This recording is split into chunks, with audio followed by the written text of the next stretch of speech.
E-Comm is emergency communications for Southwest British Columbia, which is emergency 911 center and also involves emergency operations center for the city of Vancouver and regional emergency communications center for the lower mainland. It is a self-sufficient post-disaster building. There is a very strong need to build a new radio system that is capable of interoperability. So you have BC Transit and BC Hydro and BC Ambulance and the fire department all sitting in the same room sharing the same information. So it would increase efficiency, it would make the response time shorter. All in one place, governed by one body that can respond to any type of emergency.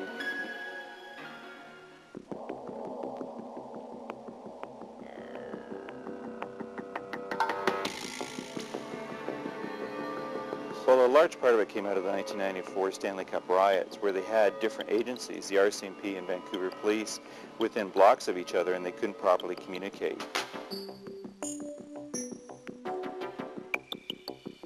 So the idea to get the different agencies to participate in a common 911 dispatch system grew out of that.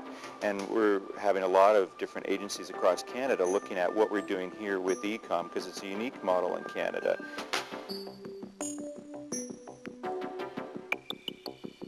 Today, police, fire, and ambulance services all utilize distinct and separate radio communication systems. However, they also have a very strong need to intercommunicate or interoperate on a day-to-day basis, and that just cannot be achieved with them having separate radio systems. Therefore, there is a very strong need to build a new radio system that is capable of that interoperability. With the current situation today, when a Vancouver City police officer is pursuing a suspect, and that suspect happens to head across the municipal boundary, say Boundary Road, into Burnaby, today there is no way for that officer to coordinate the response or the pursuit with his counterpart in the neighboring agency, i.e. the Burnaby RCMP.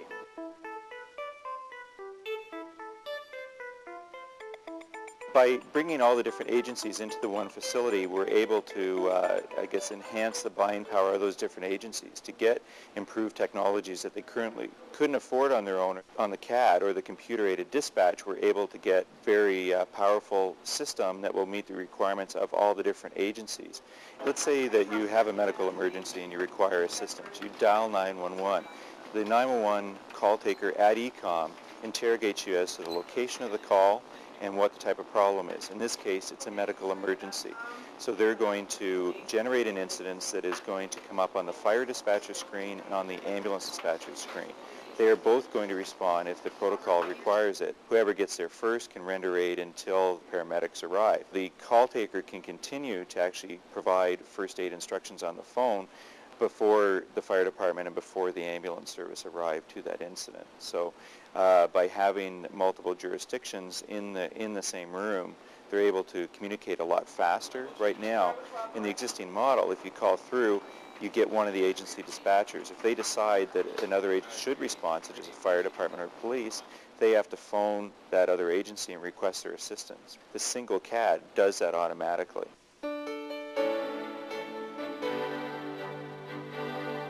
One of the most important things at the start of the project was where should it be located, the site. Obviously, it has to be in a site that can survive or it's such that it can sustain the building. Very few sites in Vancouver that in fact affords that sort of luxury of siting a building of this size with the ability for future expansion. The next thing that we wanted to do is to make sure from the technological point of view, it had a good shot of the mountains for the communication system. It is a self-sufficient post-disaster building that has been designed to current standards. The foundation on which it stands has been upgraded by densification to make sure that in fact that it does survive an earthquake. Having the building survive, you also need backup systems.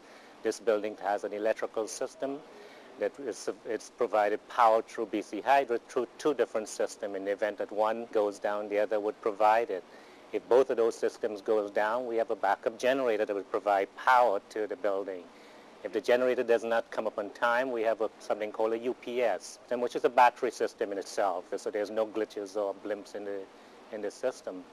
If all of those systems go down, the exterior plugs in the building, you can bring portable generators, plug into the building, and the building will operate on its own. So that in itself gives you the backup facility. In addition to that, We have water that is supplied again from 2 different lines. In the event that that water system breaks down, we have a water supply system that will provide water to the building for 72 hours.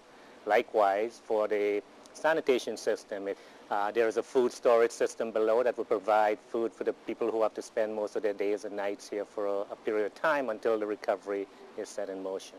So in general, there is a whole series of backup systems that would give this building the opportunity, not only the people, but also the systems that are necessary to keep a response going for a long period of time.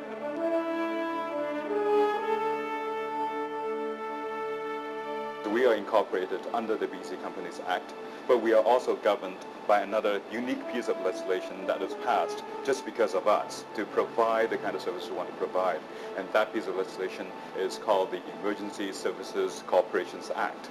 We're operating under 2 separate sets of rules. One is a special rule that provided for us so that we can have a municipal-like of status in terms of the levy that you can take from different municipalities, different agencies.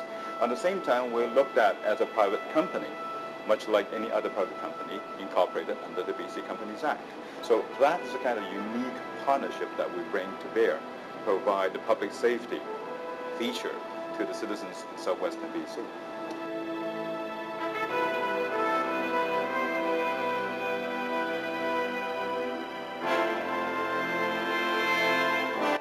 We've had people from around the world coming to see what we're doing here. Instead of having 37 different dispatch centers, 37 call centers, and all of that, we're going to have it all aggregated into one building. A lot of people with a forward vision that believe that the E-Comm is a partnership. Yeah, so certainly we'll be looking back at it and thinking, how did we ever do it the old way?